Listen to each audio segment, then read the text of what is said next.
ওয়ালাইকুম সম্মানিত ভিউয়ার্স, আজকে চলে আসছি ঘাসের জমিতে। এখানে ঘাস লাগিয়েছিলাম, আপনারা জানেন, দেখিয়েছিলাম, কিন্তু বৃষ্টির কারণে আগাছা হয়ে গিয়েছিল, যার কারণে ঘাসগুলো ঠিকমতো চালায়নি। এখানে যেটা হয়েছে, মাঝে মাঝে অনেক ফাঁকা রয়ে গেছে, যার কারণে ঘাসের ক্ষেতে অনেক জায়গায় ফাঁকা রয়েছে।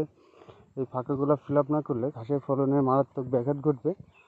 আর দেখেন যে মূলত কী কারণে ঘাস হয়নি। অসুস্থ থাকার কারণে কাজ করতে পারিনি অনেকদিন, আপনারা জানেন।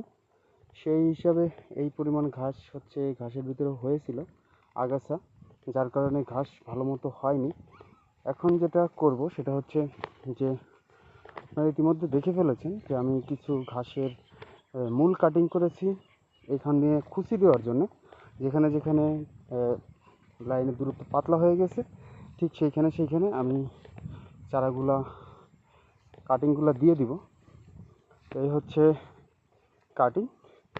এই কাটিংগুলোই মূলত হচ্ছে আমি এই লাগাবো এখন, যাতে আমার ঘাসের জমিটা পরিপূর্ণ ভরে যায় এবং পর্যাপ্ত পরিমাণ ফলন হয়। এটা অনেক হাইব্রিড জাতীয় একটা ঘাস। এটা খুব দ্রুত ফলন বৃদ্ধি করে, 20 থেকে 25 দিনেই এই খাওয়ানোর উপযোগী হয়ে যায় এবং ছোপও অনেক বড় হয়।